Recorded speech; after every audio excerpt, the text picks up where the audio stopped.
বাংলাদেশি তোরা রোজ এই বাংলাদেশি একটা ইউটিউবার আছে কি রনি, সব দলেই নাকি সে থাকে।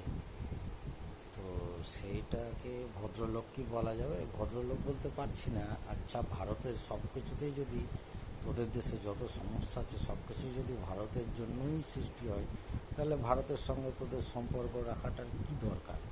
ভারতের সঙ্গে তো সব রকম সম্পর্ক ছিন্ন করে দিতে পারিস। যে দেশের জন্য বা যার জন্য তোদের দেশে এত সমস্যা তৈরি হচ্ছে বলে তোরা মনে করছিস, তোরা তো ছেড়ে দিলেই পারিস। তোদের দেশে ছাত্র আন্দোলন করবে, তারও ভারতের হাত আছে। তোদের দেশে ডাক্তার আন্দোলন করবে, তাতেও ভারতের হাত আছে। তোদের দেশে রিক্সাওয়ালা আন্দোলন করবে, সেখানেও ভারত হাত আছে।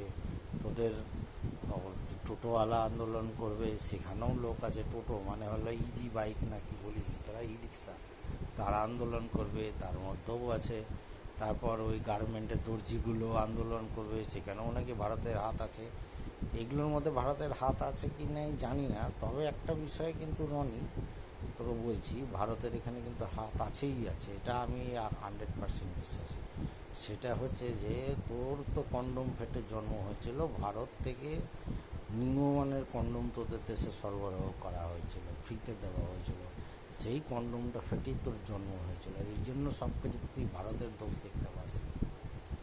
ভারত দিয়ে তোরা চারিদিকে সারা অনেক, ভারতের আকাশপথ জলপথ ব্যবহার করছিস। এতই যখন ভারত নিয়ে তোদের অ্যালার্জি, তাহলে ভারতের সব কিছুই বয়কট করবি, ভারতের আকাশপথ জলপথ সব বয়কট করবি। বিদেশে যখন লেবার খাটতে যাস, অন্য দেশে যখন পায়খানা পরিষ্কার করার কাজ করতে যাস, এর বাইরে তো তোদের কোনো যোগ্যতা নাই, কোনো তো কোয়ালিটি নাই, কোনো স্কিল্ড লেবারও তো তৈরি হতে পারছে, আনস্কিল্ড লেবার তৈরি হচ্ছে। তাহলে ওই সব দেশে যখন কাজ করতে যাস তখন করবি কি? তখন ভারতের আকাশ বয়কট করে যাবি, ভারতের আকাশ সীমার উপর দিয়ে যাবি না, অন্য কিছু দিয়ে ঘুরে যাবি। ভারত সম্বন্ধে তোদের প্রতি বিন্দুতে খালি বাজে কথা বলা, নিজেদের অপদার্থতা নিজেদের ব্যর্থতা ঢাকার জন্য খালি ভারতের দোষ দিস।